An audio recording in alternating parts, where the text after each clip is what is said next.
index on the things that you do agree on so that you can come out to the conclusions of how to get there. I think that's really where the magic happens in that kind of interpersonal connection. In a world that often pulls us apart, More in Common brings us back to what matters. Hosted by Gerren Taylor and Keith Richardson, this isn't your average podcast. It's a challenge to think deeper, question louder, and grow further. At More in Common, we work with NFL teams, tech companies, and professionals across industries to improve communication and foster compassion. And with a focus on emotional intelligence, we aim to bring a wealth of experience to help you navigate the complexities of human connection. We've never been more connected and yet more isolated. We want to explore the roots of that tension and offer a way back to what we all need: real human connection. Enjoy the show. Welcome back, everybody. Keith, you look very sporty today. This is much more sporty. Yeah. Are you hooping? Game 3, man. Hooping this after all? Game 3 of the Cavs tonight. Timing on when we're recording this.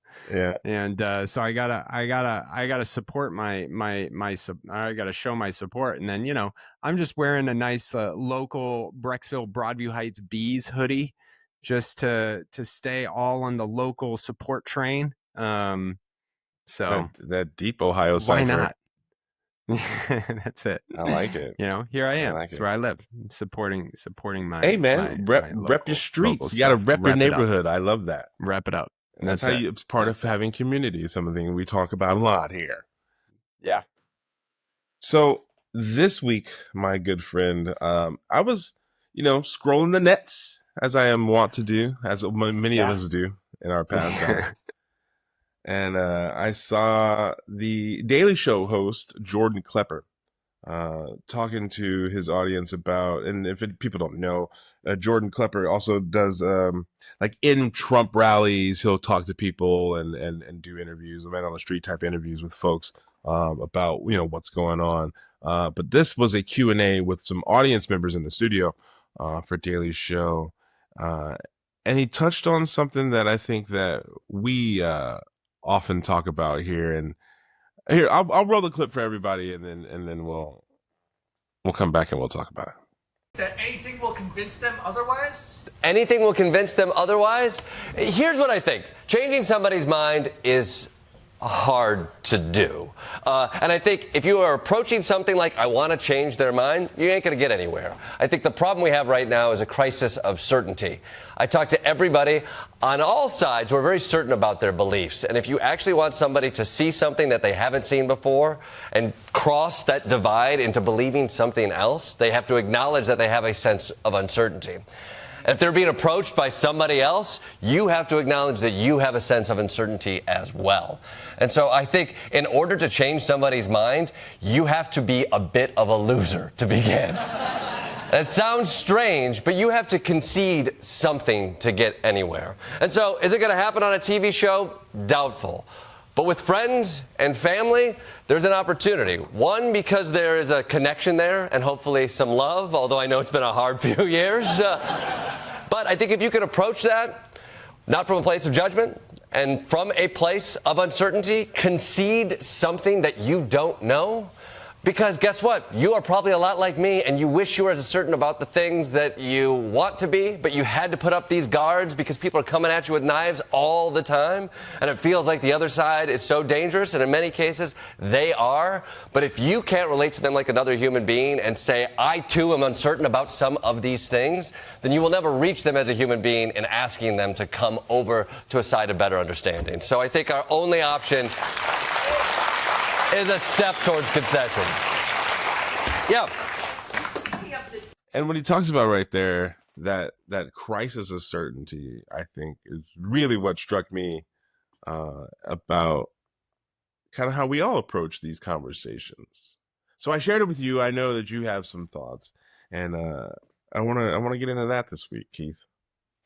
Yeah, I love, there's such an interesting element of Jordan Klepper's overall entertainment brand right? That, he's out there, you say he's out there having conversations with at Trump rallies and things like that. He's got more of a Socratic gotcha approach, right? Like trying to he's providing entertainment to a particular audience. But what that has allowed him to do is really just do something that so many aren't these days, and that is really just engaging with the other side. And he says in that, like in the extended version of that clip, because people come to him now, right? Like they ask him questions like, how are you doing this? And I think that's such a cool element of that experience that he gets to share that we don't all see all that much. But he says later is like when the cameras aren't rolling, it's a very different environment, right? It's a very different thing, like shut the cameras off. And that element, even though it's not in that clip, is such a critical component to everything that we're discussing because none of us are doing this with the cameras on, right? But we're Right. afraid to do it as if there are cameras on. We think we're going to get the entertainment response versus an actual engagement with another person. And the constantness of it, I think, too, is very prescient, very something that even though you're not on camera with it, it's in the noise of the whole thing right now is very Yeah, and that noise creates more tension, which actually I think speaks to the crisis of certainty in a lot of ways, right? But man, isn't it true? Like, so we've talked about this a little bit, and we talk about it a lot in the work that we do, is what cognitive bias actually is and how it presents, right? Like the Dunning-Kruger effect is when you have certainty over something when you actually don't know all that much about it. We all experience it. We all think we know. We talked about this recently regarding the economy. Oh, I know so much about the economy, when really economics is not something that I studied. I still don't. I pick up the news and I hear experts talk about it. But I am no expert on the economy. But I feel like I am because, boy, that Dunning-Kruger effect is real. And then the flip side of the Dunning-Kruger effect is when you know a lot about something, you end up feeling like you actually don't know that much about it. So the more you learn, the more you realize you don't know. But I also don't think that certainty is entirely the issue, right? It's go ahead. What were you gonna say? Oh no, I was gonna say I hear that. I think that it's not entirely the certainty of it. It's the fear that operates a lot of it, regardless of where that source of that fear is from.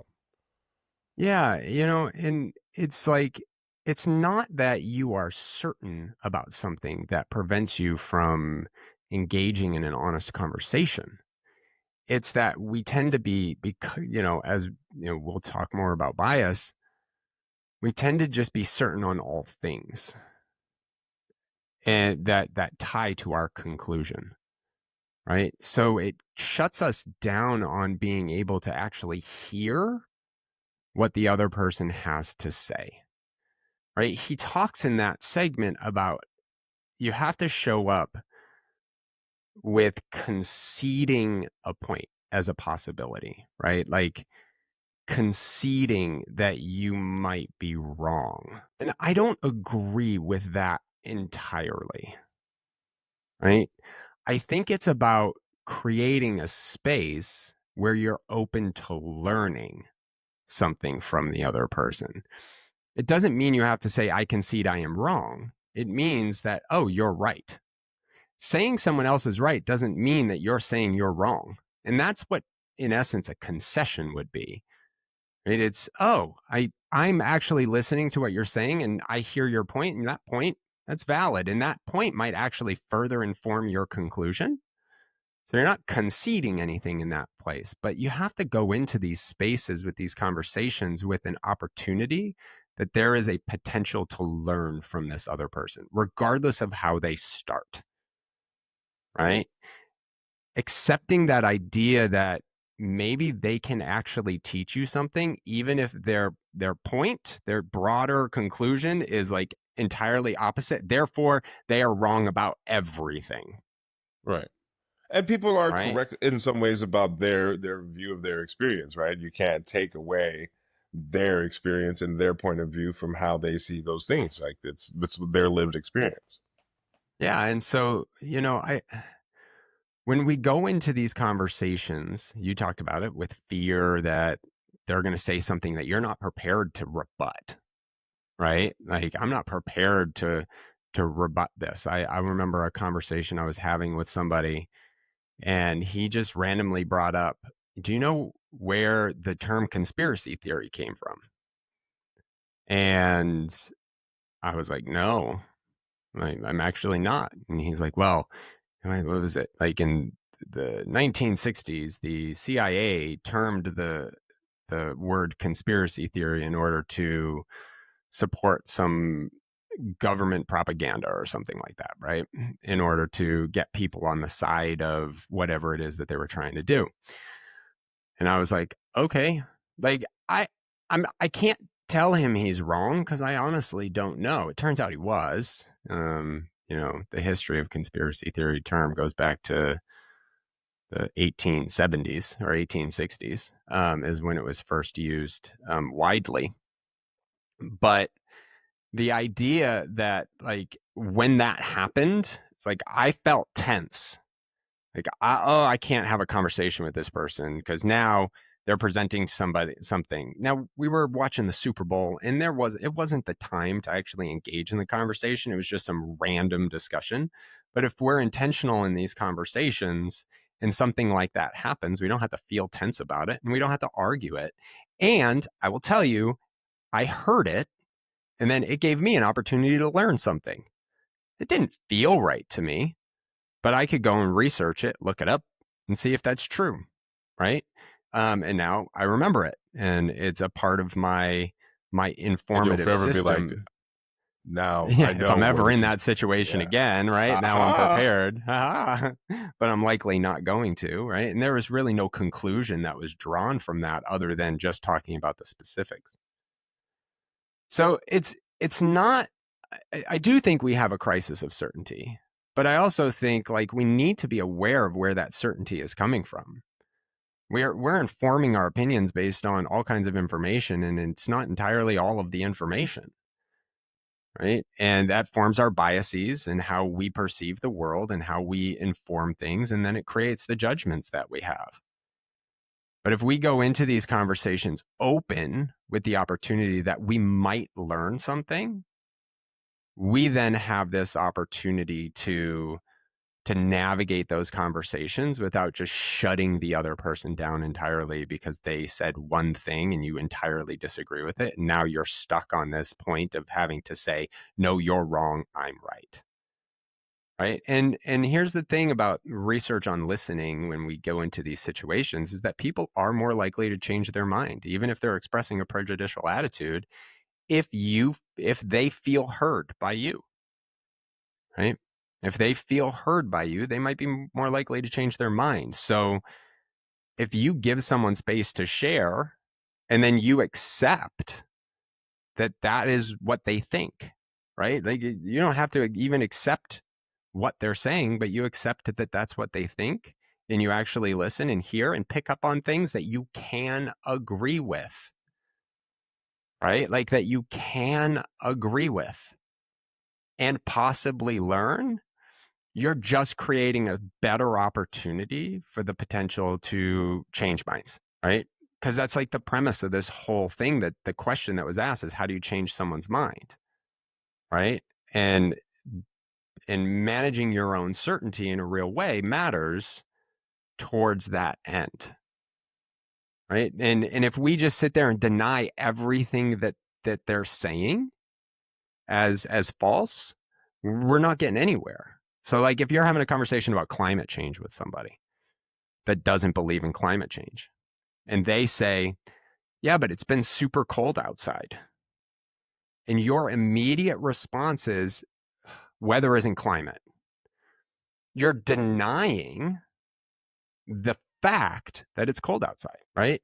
Like you are denying the fact that it's cold outside rather than denying that fact. It's like, yeah, it is cold outside. And then you can ask a question. right? Like you're accepting what they're saying. You're not accepting the conclusion that you're understanding how they're informing their conclusion. You're getting some points. You can then start asking questions about their understanding of the difference between weather and climate versus, yeah, but weather is like, just deny their experience and then move to the argument because you are so certain, right? Like this is, I think, the nuance of what Jordan's saying when he says you have to be willing to concede. You have to be willing to just sit there and accept some of the things that they're saying, maybe learn something, even if it informs their conclusion as inaccurate to whatever it is, and then move forward in that conversation with some more questions about where they go Yeah, and what they need to do, right? where do they get that information from? I think is oftentimes a good indicator, because sometimes it is the source of the information or the rejection of other sources that end up in these places.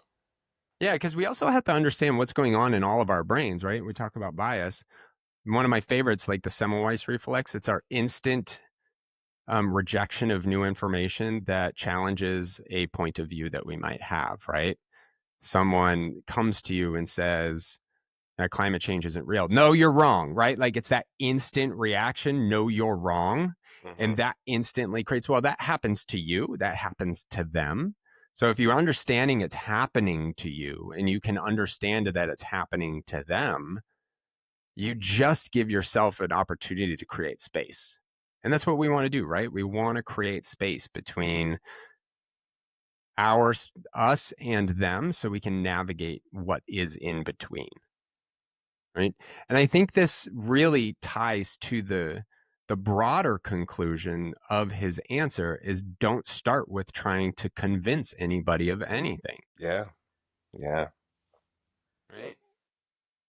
I don't know what you think. What do you think about that idea? I obviously have thoughts. Yeah, I think that's the crux of it. We've also talked about on the show a lot the drips, the slow drips over time. I think that it's very important to just engage and try to do it for understanding instead of convincing, and more so index on the things that you do agree on, so that you can come out to the conclusions of how to get there. I think that's really where the magic happens, in that kind of interpersonal connection, if you can get there. But I do know that it's hard because people are so fraught with the stress of it all. I mean, it's scary. Yeah. Yeah. And It and there is. and there is real impact to it, for people's day-to-day lives. You know, you see stuff in the news from time to time about kind of strangers doing just rude stuff on the street in a more emboldened way, than I think they would have in times past because of certain types of rhetoric. um, but I think that we all know that we're better than that, and that that's like the least of us, right? I think that we all know that we can do better than what that is. Yeah, I think that least of us element. Like we have this perception, and it's a common cultural thing. I don't try to convince anybody of anything anymore because no one's willing to change their mind. Right. Um, so I think that's what Jordan is referring to when he says, well, don't try to change, don't try to convince them. I would argue that it's okay to try to convince somebody of something. I certainly agree because you don't really want to approach a conversation that you are going with the idea in your head and in your heart that you're going to try to change their mind. Because then you're singularly going with an agenda in this discussion when this discussion, going back to episode 1, we haven't defined the parameters of what we're discussing, right? But there are ways to approach a conversation with this idea of like, my goal is to convince them, but accepting first that I might not, right? So if you accept that you might not, that and that's okay, then you can build practice of actually having these conversations and be okay when you don't, right? Like we avoid it because we don't, right? I didn't convince that person. So what's the point of convincing anybody else? And I have 10 other friends who have said the same thing. So none of us are able to convince anybody of anything. I think it's okay. Go ahead. I was going to say, I think there's a lot of people being like written off in that way Yes. nowadays, and that's a struggle overall. That for me, because I don't believe that really gets us where we want to go. So yeah, and look, there are things that we all hold as important, right? Like to the extent of moving forward in an equitable and fair society that treats people with kindness and respect. If you're talking to someone who doesn't share those values, guess what? You're never going to change their mind, right? Because you two have different expectations of where society should go. But how often are we actually interacting with those types of individuals, right? Like we see them on TV, we see them online, but in our day to day, we don't, right? And we're interacting with other parents, and we're interacting with friends of friends and people at parties and people at events, and we're having these types of situations. And as soon as we get confronted, it's like, oh, I'm not going to change their mind. I'm not going to talk to them. And then we avoid them, right? Look, I think there's value in being able to go to somebody and say, hey, look, you said this particular thing. I actually disagree, and I'd like to see if I can change your mind on it. Do you think you'd be open to me convincing you otherwise? Like you've now just set the parameters and you've established an agreement. That person might say, no, no, thank you. Okay, move on. But that person might say, yeah, let me hear it. Give me your best shot, right? Once they say, give me your best shot, they still might not be open to it, right? They're closing, like they're in a defensive posture. But if you take a collaborative opportunity in that to ask a question, right? Like find out where they got their opinion. Well, let me start by understanding where you're informed by that thought. Like how does that come about for you and how do you get there? Because here's my position, here's my thought. You're just going to create a better opportunity for them to change their mind. And to Jordan's point, it's like you have to be willing to open to change your mind. Well, maybe not, right? That's okay. But you also are, by asking questions, opening yourself up to just hearing their perspective rather than just shooting them down and shutting them off. You don't want to take an aggressive posture. You don't want to be a defensive person, because if you do either of those things, you're not going to win, even if they agree, right? Because now you're threatening them and they're going to go into a more of a fight or flight response, and they're not going to think rationally about what you're trying to say. But what you're doing here, and this goes back to meeting people where they are, right? Like this is what that is. This is what that looks like, right? You're establishing this boundary and you're getting their buy-in. And once you get their buy-in and you follow it up with a question, it's awesome. And being honest about what they're saying. If they say it's cold outside because it's climate, like, yeah, no, you're right. It's cold outside. well, one Not of the just other say things that weather I isn't climate and just brush past it and deny it, right? was indexing on too, that he's saying too, is being willing to concede something that you don't know, right? And so it goes back to what you were saying earlier in this episode too, about saying that you're right about something doesn't mean that I'm wrong. So you can always be willing to concede their perspective. Like I understand as well that you see it that way, and then get to your questions, right? And then get to the questions about how they get to that conclusion and how that serves the overall values that hopefully when you're in a friend or family situation or somebody that's close to you, somebody that you have a shared value system with, like we were talking about in previous episode with my own friend circle, and how it really is about coming down to why do we do this? What are our shared values? What do we believe in, so that we can figure out how to get to those places, right? Yeah, that's right. And I also think like adding to that, meeting yourself where you are, like if you want to change someone's mind, understand why. Like, Do you have an answer if you say, hey, I'd like to see if I can change your mind on that? And they ask, oh, why do you want to change my mind? Do you know the answer? Right? Do you know why you want to change that person's mind? Are you clear on that yourself? Because if you're not clear on that, then you get nowhere, right? You're not going to get anywhere. And, when we talk about meeting people where they are, like this comes down to this idea, like when you're trying to change someone's mind, what's the value of the relationship that you have with them? Coming back to why do you want to change their mind? Are you willing to concede anything? If you're not willing to concede anything, you'll get nowhere. And just accepting the fact that some people might take months, years, weeks, hours to come to a different place on a particular issue. Right? It is, answering the question, how long would it take you to change your mind? Right? And everybody has a different frame depending on the issue. And there might be things that you never change your mind on, but can you be open to at least hearing about the alternatives? And are you judging everybody else because they just have a different reality than you do? Are you judging them? Are you criticizing them? Are you putting them in a box that you would otherwise say, no, I don't put me in a box, right? Like, no, just because I think this thing doesn't mean I think this other thing. Right? But Yeah. you've now just put me in a box, and I don't want to do that. So why would we do that to other people?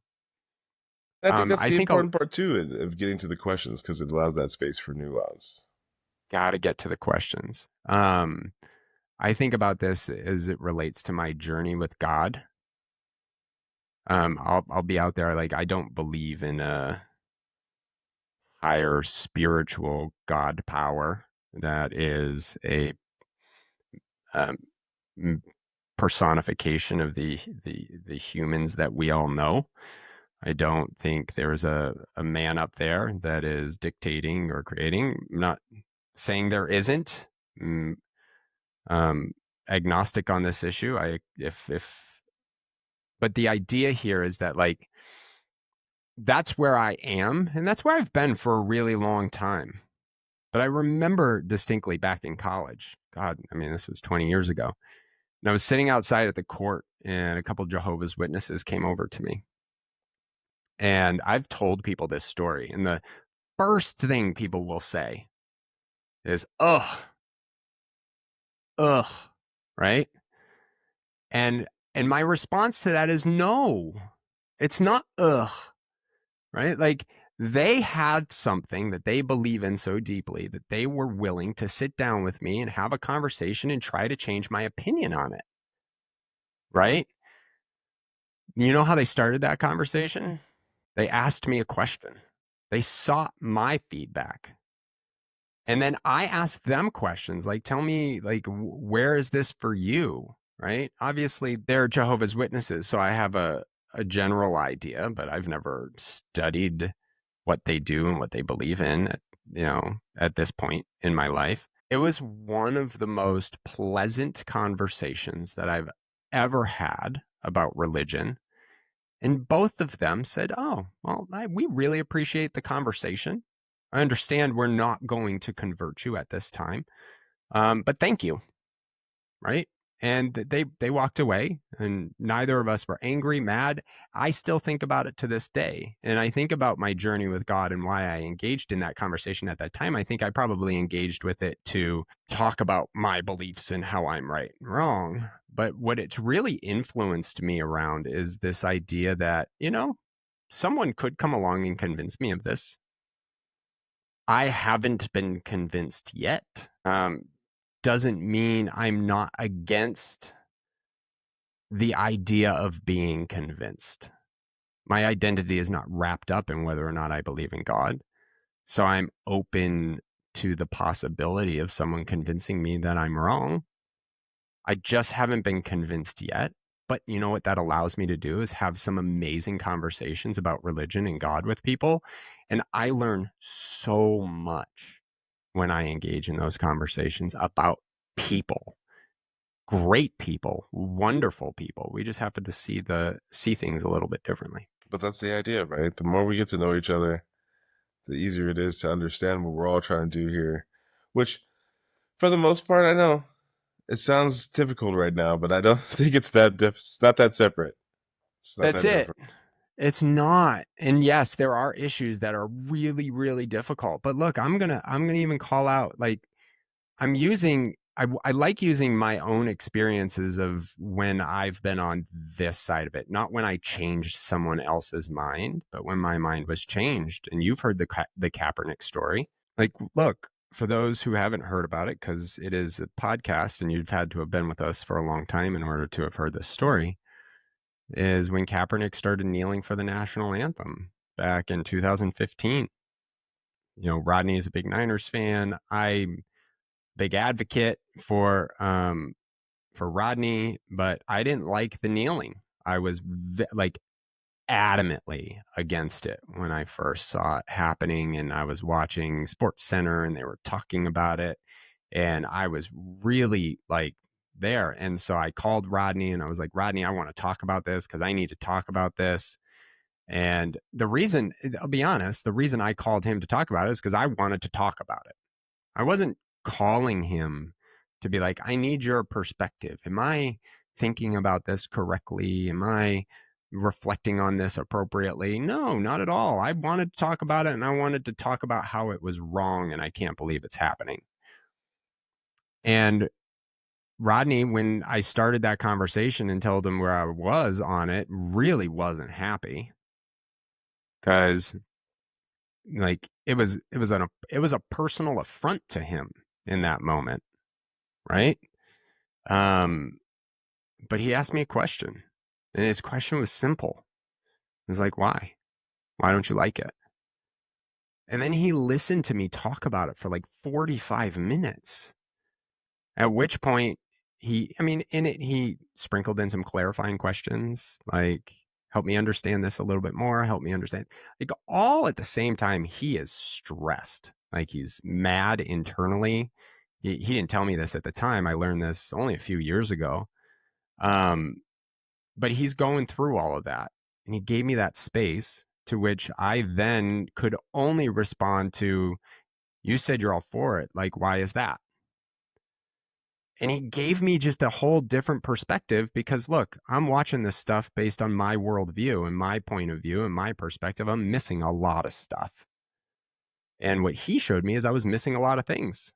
So I took an opportunity to learn a lot of different things in that moment, and this is 2015. We have to remind ourselves of when it first happened, not the year and a half of politicization of that issue afterwards, right? Like, I'm talking about at the beginning. And in that, this is a success of when I did change my mind on something, when I was adamantly against something at that moment, right? So, it's possible. You have to be in a place, as Jordan talks about, manage, and I mean that, and I say it over and over again, what it means to convince somebody for yourself, and then manage your own certainty, because you also might be missing a lot of information. That's where we're gonna leave it on this week. That was a nice little wrap. I don't even know if you did that on purpose, but it was very sweet. It was good. It was good. It didn't. I actually had written this down. I wrote this down. I was like, this is how it's going to end, and I haven't said it, so I'm going to say it now. Not to say this is how we end, but when we deny what is true for the purpose of our belief, we will never convince anyone we are right. And what is true for the purpose of our belief will never convince anyone that we are right. All right. Well, Keith, love it. I love what we're doing there. This is the More in Common podcast. I'm Gerren Taylor. I'm Keith Richardson. We're going to see you next week. Like, follow, share, do the things. Check us out at moreincommonent.com. And we'll check you out next week. Yeah. Holla.